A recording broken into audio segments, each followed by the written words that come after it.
Pourquoi on parle de paddle? Parce que ça fait quelques années, vous le savez maintenant, que le paddle a le vent en poupe. En ce moment même, on dispute un grand tournoi à Roland-Garros. Et pourtant, Juju, c'est pas sûr que la discipline soit considérée à sa juste valeur. Et c'est Arnaud Di Pasquale qui en parle. C'est l'ancien directeur de la mission paddle à la Fédération française de tennis et c'est l'actuel patron de Paris Major, de l'Alpine Paris Major, ce tournoi de paddle c'est l'équivalent d'un tournoi du Grand Chelem en tennis, qui est disputé en ce moment à Roland-Garros. Il est revenu sur le site L'Équipe sur le développement de cette discipline en France qu'il structure depuis 4 ans. C'est un vrai sport pro. En revanche, en France, on le voit encore comme le deuxième sport d'une vie, celui qu'on commence après 25 ou 30 ans. Le défi, c'est de changer ça. Très bien, gros défi pour Arnaud Di Pasquale. Le paddle est-il un sport ou un loisir? À vous de jouer. Pierre Bouby. Tu veux vraiment que je commence? Oui.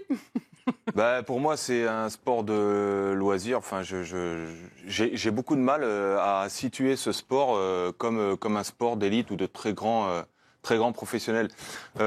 J'ai aucun doute sur le fait qu'il faille une préparation, que ce soit très technique et que ce soit très tactique aussi.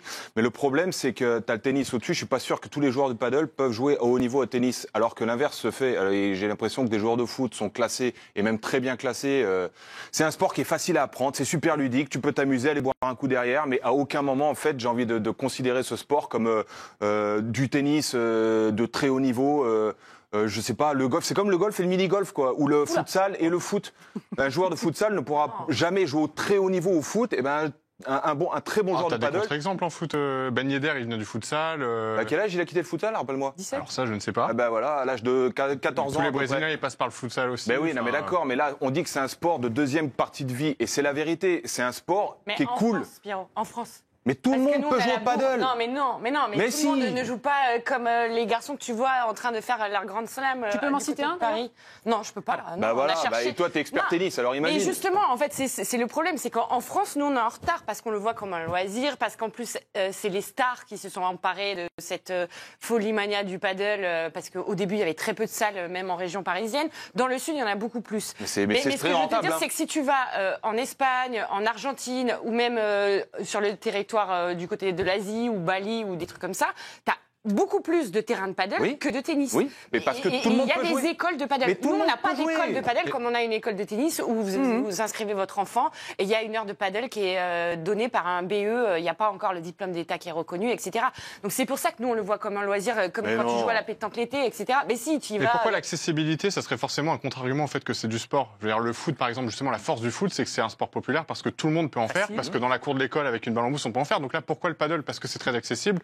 Moi, je pense au contraire que c'est une vraie force, que c'est un sport parce que à un moment, quand les athlètes s'entraînent à très haut niveau, ça devient très exigeant, ça devient très dur d'être très bon paddle. Je connais des anciennes personnes qui ont eu un très bon niveau au tennis, qui se sont dit... Des vieux? Des anciennes personnes, non, des anciens tennisman ou tenniswoman qui se sont dit, tiens, je vais me mettre au paddle, bon, je vais y arriver facilement, top 100 français, c'est mon objectif, et puis qui finalement, au fur et à mesure, se rendent compte que, non, en fait, maintenant qu'il y a de l'engouement, maintenant qu'il y a du monde qu'en fait, ça devient hyper dur, hyper exigeant pour faire du top niveau. Mais alors encore une fois, je dis pas que c'est simple de faire du très haut niveau au paddle. Je sais qu'il y a une difficulté, comme je te disais, il y a de la formation, de la préparation, c'est des athlètes de haut niveau. Ça, j'ai pas de débat. Mais de là, considérer le paddle à la même hauteur que du tennis, à la Nadal ou Djokovic et ce genre de choses, mais ça n'a rien à voir. C'est beaucoup plus facile d'arriver très haut, assez rapidement, d'avoir un jeu convenable pour pouvoir prendre du plaisir au paddle. Ça, c'est vrai. C'est sa force. Qu'au tennis, parce que c'est beaucoup plus technique. Oui. Attends, nous aussi, on a une ancienne personne qui pratique. Oui, un ancien joueur pro de football, Mathieu De Séville. Tu le connais un peu, Pierrot? Ouais, mais il va moins de foot. Alors lui, il est fan de cette discipline. Écoutez-le attentivement. Coucou tout le monde. Moi, je comprends pas trop Pierre quand il parle de loisirs, car de base, tous les sports sont un loisir. Si sa référence, c'est le mec de 50 ans qui va jouer tranquillement avec ses potes après une journée de boulot, oui, il n'y a pas forcément une grande donnée physique à ça, mais ça peut s'appliquer aussi à tous les sports. Je vous conseille de voir un match de R3 un dimanche matin au foot. On va aussi se dire qu'il n'y a rien de professionnel là-dedans. Donc non, il faut que la référence, c'est de voir ce qui se fait à l'élite. Je lui conseille d'ailleurs d'aller voir le Paris Master qui est à Roland-Garros. Et il y a les professionnels qui y jouent en ce moment et il y a une intensité folle. C'est un sport qui est complet, que ce soit le haut du corps, le bas du corps. Il y a une très grosse intensité au niveau cardio. Et d'ailleurs, je suis persuadé que ça sera une discipline qui sera aux prochains Jeux Olympiques aux États-Unis. Donc ouais, c'est en expansion et ça va. Je pense que cette donnée aux États-Unis aux prochains JO va encore plus booster d'ailleurs l'attractivité du paddle. Alors Mathieu parlait de l'intensité des échanges, notamment au Paris Masters qui se déroule en ce moment. On va regarder quelques images.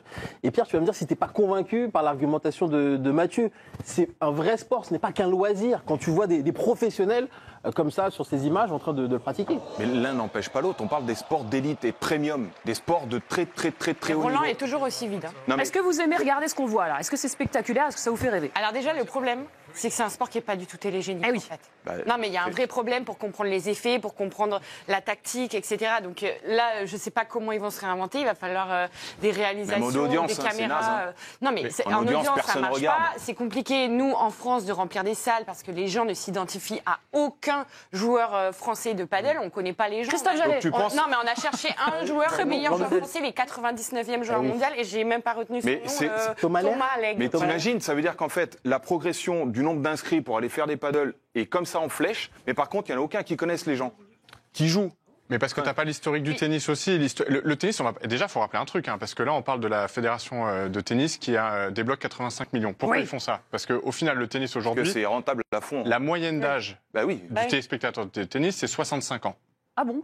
La moyenne d'âge du téléspectateur. Vous sais, toi? Alors là, c'est un truc que je n'ai pas vérifié avant de venir, donc peut-être que ça va être un flop. Ah, Non, bien ça. journaliste. Tu commences très bien, toi. Non, mais je crois Si, t'as vraiment, raison, les je gens, crois ils veulent vraiment que plus c'est ça. regarder Je crois vraiment que 4 heures de c'est match. 65 ans l'âge. Par contre, l'âge de pratique du tennis, je pense qu'au contraire, il est beaucoup plus jeune Oui. pour toutes les contraintes physiques. Et c'est là où le paddle est intéressant pour une fédé, c'est que le nerf de la guerre, ma chaise qui grince, pardon. Le nerf de la guerre, c'est les pépettes. Donc à un moment, pour faire entrer des licenciés, la fédé de tennis, elle aspire le paddle. Et voilà, j'aurais tenu 5 minutes sans parler d'escrime. En escrime, on a un peu la même situation, c'est-à-dire que la Fédération française d'escrime, elle a pris le sabre laser, qui au départ n'a rien à voir. Dark en théorie. Vador. Voilà, Mais qui n'a là, rien ça à devient voir. n'importe quoi. Là, Non, Maxime. mais non, parce que tu fais signer des licenciés, et ça rapporte de l'argent à ta fédération. Mais tu fais signer des licenciés de quoi? En fait, tu fais des terrains de Mais c'est du paddle. Ça business, coûte que Pierre. dalle. Et en fait, tu loues. Enfin, Donc en 85 fait, millions d'euros, tu ça, fais c'est de pas pénal. l'argent. Oui, c'est un prêt à taux zéro. Hein. Oui, oui. Oui, non, mais ça veut dire que cet argent, ça va un peu se récupérer aussi. Mais on préférerait pas qu'ils soient investis pour former de futurs Ah, champions si. de Non, mais tennis, par alors, exemple? Mais cet argent, il va servir à ça. Non, Bah, mais non. mais non, Il va c'est servir là au où moi padel. ça me dérange. En fait, c'est-à-dire que on est en train de valoriser le paddle qui le mérite parce que moi je considère que c'est un sport. En revanche, on va fracasser le tennis français. Bah, c'est ça, tu C'est-à-dire, et surtout, en plus, en deuxième volonté de Gilles Moreton, le président de la Fédé, on veut mettre aussi des sous sur le pickleball, qui est le sport numéro 1 aux US. Et qu'on se contente déjà d'être bon au tennis. Non, mais soutenu par Ouais, André mais ça m'en Agassi, fout, parce que moi. ça, pour le coup, c'est que du business. Et surtout, c'est encore un sport d'élite, parce que vu le prix pour aller jouer 1 heure en région parisienne, faut C'est avoir quoi les Mais sous, tu divises quoi. par 4, non? Non, mais Oui, tu- mais même, en fait, tu payes 20 € à chaque fois que tu veux aller jouer. En C'est fait, hyper ce qui est cher, bien- sans cours. Hein. C'est tu bien, joues à t'es 4. t'es là avec tes potes. Mais Je pas trouve que dans c'est 80, ultra ouais, convivial et que populaire, ouais. c'est ultra facile de Bon business, progresser. Ça vous intéresse, ce que dit Pierre? Pardon. Non, mais c'est ultra simple de progresser. Moi, j'ai dû jouer 4 fois. En 4 fois, je sais tenir ma raquette, je sais me déplacer. Ça devient simple, mais C'est très facile. rapidement. Et ça devient ludique. Mais qu'on m'explique pas que c'est un sport où, en fait, tu as besoin de commencer peut-être à l'âge de 9, 10 ans pour essayer de progresser, d'être un assassin et en fait que tu sois agréable à regarder, qui est il y a des superstars. Au futsal, il y a des superstars. Tout le monde s'en fout, il jouera jamais à 11. oui, oui, mais non, oui. mais c'est la vérité. Non, mais peut-être en Espagne, c'est le pas cas. de- T'apprends dès 10 ans Ah en oui, Espagne. C'est voilà, pas il y a de- non, mais il y a des vraies Mais écoles même, ailleurs, c'est Pierrot, pas je veux dénigrer, dire, en fait. Nous, on n'a pas cette culture-là, mais ça existe. Arrête, ça ne deviendra jamais un Mais sport non, comme nous, on le a la culture, c'est un comme le phénomène de tennis. mode. C'est un phénomène Mais de non. mode en ce moment. Mais si, on Mais y non. va, comme il y a eu dans les années 90-2000, tout le monde allait faire du squash parce que c'était Voilà, cool, parce qu'on super. transpirait beaucoup. Ouais, Ben, bah ouais, voilà. mais c'est quand même un Vas-y sport. pour maigrir au paddle, c'est Moi, très bien. je pense qu'il y a un autre aspect sur le J'en ai paddle. pas besoin. Ça répond, Mais pas toi. Vas-y, Maxime. Ça répond à des problématiques que peut avoir le tennis. Le tennis, par exemple, on parle beaucoup de la santé mentale des tennisman et des tenniswoman parce que c'est vraiment un sport mais solitaire où vraiment ils portent leur croix pendant toute leur saison, ils voyagent à droite, à gauche. L'argent est un très gros enjeu. Là, le paddle, il y a un côté ah bah tiens, je vais m'investir au paddle et je vais me trouver un coéquipier, je vais me trouver une coéquipière et je trouve que ça répond aussi à un enjeu. Il est double au tennis aussi. Hein. Oui, bon, mais on fait pas ta carrière sur en des. double. Enfin, il y a moins de carrières sur des doubles. Le paddle, c'est c'est qu'en double. Je crois Oui, qu'il y a oui. quelques matchs en simple. Et je trouve que moi, je pense pas que l'un soit incompatible avec l'autre. Et tu parlais tout à l'heure Ça, je suis d'accord.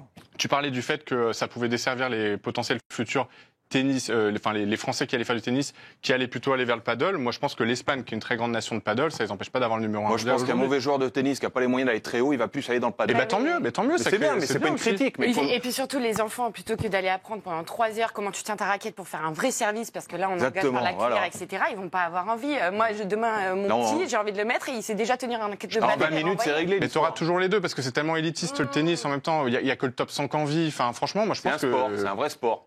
Non, mais c'est un sport. Est-ce qu'il faut que ce soit olympique pour être considéré, là, comme Mathieu de Séville disait? Si un jour ça passe olympique. Le breakdance, c'est un sport, mais c'est un sport d'ailleurs, de hangar, quoi. Je veux dire, c'est différent. C'est pas un sport. Enfin, je sais pas comment expliquer ça, mais on voit bien qu'il n'y a pas une fédération qui a beaucoup d'argent. C'est super intéressant. Les gens rêvent de faire du breakdance. Bah non.